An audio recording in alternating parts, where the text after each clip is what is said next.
வணக்கம் மக்களே, யூஆர் வாட்சிங் and out cinema with me Divya. Jai ஆகாஷோட நடிப்பில் ரிலீஸாக இருந்த ஜெய் விஜயம் படத்தோட சக்ஸஸ் மீட் ஈவெண்ட் ரீசெண்டாக நடந்திருந்துச்சு. இந்த ஈவெண்ட்டில் பார்த்தீங்கன்னா காதல் சுகுமார் அவர்கள் இந்த படத்தை பற்றி நிறைய விஷயங்களை ரொம்பவே எமோஷ்னலாக ஷேர் பண்ணியிருந்தாரு. அவர் என்ன மாதிரி விஷயங்கள்லாம் ஷேர் பண்ணார் அப்படின்றத இந்த வீடியோவில் பார்க்கலாம். காலையில் கவுண்டமணி சார் கூட ஒத்த ஓட்டு முத்தியான ஒரு படம் பண்ணிட்டு இருந்தேன். அதை சொன்னேன், இந்த உலகத்தில் அண்ணே முதல்ல இன்டர்நெட் வழியாக கால் தின படத்தில் அன்பே டயானா ஐ லவ் யூ அப்படின்னு சொல்லி முதல்ல இன்டர்நெட் வழியாக லவ் பண்ணவர் அவர் தான் சொன்னேன். ஓ இன்னைக்கு லவ்ஸ் டேயா, அவன் ஓன் பேரில் கூட இந்த காதில் இதை தொங்கிட்டு இருக்குல்ல, வெறும் காதல் மட்டும்தான் பேர் மட்டும்தானே அப்படின்னாரு. ஓகே, மகிழ்ச்சி. படப்பிடிப்பு முடிஞ்சோன்னா அண்ணன் சொல்லிட்டார் அன்றைக்கே வந்தே ஆகணும் அப்படின்ட்டு. எங்கள் அண்ணன் கூட இருக்கிற உறவு அப்படின்னு பார்த்தீங்க சொன்னால் அது வெறும் வார்த்தையாக சொல்ல முடியாது, அது வெறும் சொல்லாக மாறிடும். ஏன்னா கிட்டத்தட்ட ஒரு 20-25 வருஷமாக நான் பயணிச்சுட்டே வரேன் அண்ணனுடைய. அவர் நீங்கள் தெலுங்குலேயே அறிமுகப்படுத்தினார். அதே மாதிரி ஒரு படம், அது இந்த ஜெய் விஜயம் படத்தில் அதை சொல்கிறது அந்த பதிவு ரொம்ப முக்கியம். மாமரம்னு ஒரு படம் 10 வருஷமாக ஒவ்வொரு கெட்டப்பில் ஒவ்வொரு பீரியடில் வர்ற ஒரு விஷயத்த பண்ணியிருக்காரு. அது ஒரு மிகப்பெரிய எப்பவுமே வித்தியாசமாக ட்ரை பண்ணக்கூடியவர். அதே மாதிரி ஒரு சிங்கிள் ஷாட்டில் ஃப்ரெண்ட்ஷிப் மூவின்னு ஒரு படத்தை எடுத்து முடித்தார். எடுத்து ரிலீஸ் பண்ண போது பார்த்திபன் சாரோடைய ஒரு படம் ஒன்று வந்ததுனால உடனே அதுவும் நம்ம ஆப்பில் ரிலீஸ் பண்ணியிருக்கலண்ணே, ரிலீஸ் பண்ண போகிற அந்த ஃப்ரெண்ட்ஷிப்னு ஒரு படம் மிக பிரமாதமாக அதை ட்ரை பண்ணியிருப்பார். அண்ணன் நடிகராக ஒரு ஹீரோவாக பெருசாக ஜெயிச்சிட்டார்.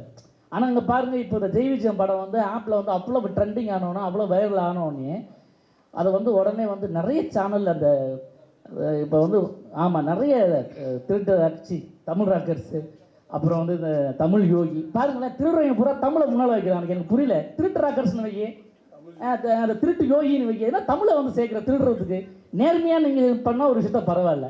அதாவது ஆமாம் கேஷுவல்னு ஒரு வெப்சைட்லாம் எடுத்து அப்படியே ஸ்க்ரீன்ஷாட் அப்படியே ஃபுல் ஹெச்டியோட போட்டிருக்காங்க. இது எவ்வளோ பெரிய அநியாயம். அதாவது என்ன சொல்கிறேன்னே தெரில. ஒரு நான் எல்லாத்துக்கும் சத்தியமாக ஒன்று கேட்டுக்கிறேன், கொஞ்ச நாளாவது அந்த படத்தை மக்கள் டவுன்லோட் பண்ணி பார்க்கட்டும், நம்ம அதுலேயாவது கொஞ்சம் லாபம் வரணுமே. தேட்டர்லேயே பண்ண முடியலன்னு சொல்லிதாண்டா நாங்கள் ஆப்பில் விடுறோம், அதுக்கும் ஆப் வச்சா இப்படி. எனக்கு அதுதான் வருத்தம். அண்ணன் சொல்லும்போது எனக்கு ரொம்ப கஷ்டமாக இருந்துச்சு. கிட்ட எவ்வளோ பேருக்கு அதில் நன்மை கிடைக்கும். அதான் அண்ணா சொன்ன ஒரே வார்த்தை தான், நல்ல படம் நல்ல கண்டென்ட்டோட கொடுத்தா பட்ஜெட்லாம் தேவையே கிடையாது. மார்க்கெட் உள்ள வச்சு படம் பண்ணால் உடனே மார்க்கெட்டில் போயிடுமா, தேட்டர் கிடச்சுமா, கிடையாது. இன்றைக்கி மார்க்கெட் இருக்குது ஒரே ஆள் எம்ஜிஆர் மட்டும் தான். அவர் பேரில் தான் அங்கே சத்யா மார்க்கெட், அது என்னது டீனர் ஒரு பஜார் இருக்குது, அவருக்கு மட்டும்தான் மார்க்கெட் இருக்குது. வேறு யாருக்குமே இங்கே மார்க்கெட்லாம் ஒன்றும் கிடையாது. படம் நல்லா இருந்தால் தான் ஓடும். அது சின்ன ஆர்டிஸ்ட் பெரிய ஆர்டிஸ்ட் யாரும் பார்க்குறதே கிடையாது. ஒரு மிக கடுமையான முயற்சியை என்றைக்குமே நான் உலகநாயகன் கூட தொடர்ந்து 2 படங்கள் விரும்மாண்டி வசூல்ராஜா எம்பிபிஎஸ்லாம் படிக்கும்போது அவர் பார்த்த மிரட்சி. அதுக்கு பிறகு நான் ஒருத்தரை ஒரு ஸ்பாட்டில் எல்லா திறமையிலையும் வச்சுட்டு போராடிட்டு இருக்க ஒரு ஆள், அது யாருன்னு பார்த்தீங்கன்னா எங்கள் அண்ணன் ஜெய் ஆகாஷ் தான்.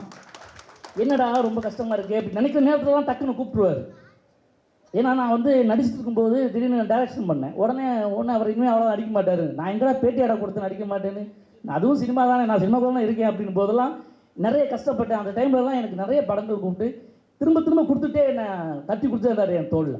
நான் இருக்கடா உனக்கு இந்த படம் பண்ணலாமா, இந்த படம் பண்ணலாம்னு. இப்போ வரைக்கும் ஒவ்வொரு படங்கள்லையும் எனக்கு நல்ல ஒரு கேரக்டர்.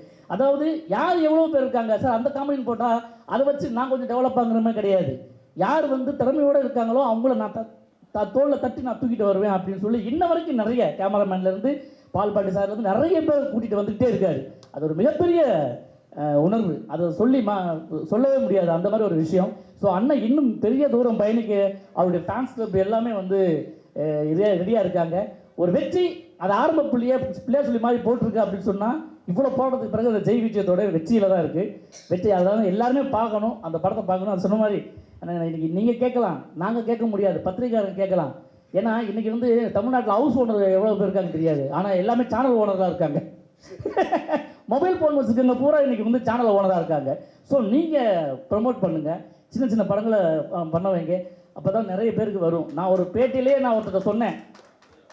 பேட்டியிலே சொன்னேன், சின்ன பட்ஜெட் படமாக எடுக்க வராதிங்க, 2 வருஷத்துக்கு படமெல்லாம் வராது, பெரிய பட்ஜெட் படமாக ஓடுன்னு சொல்லும்போது நானே சொன்னேன் தைரியமாக, அப்படிலாம் சொல்லாதீங்க, சின்ன படம் எடுக்காது பெரிய படம் எடுக்காதீங்கன்னு.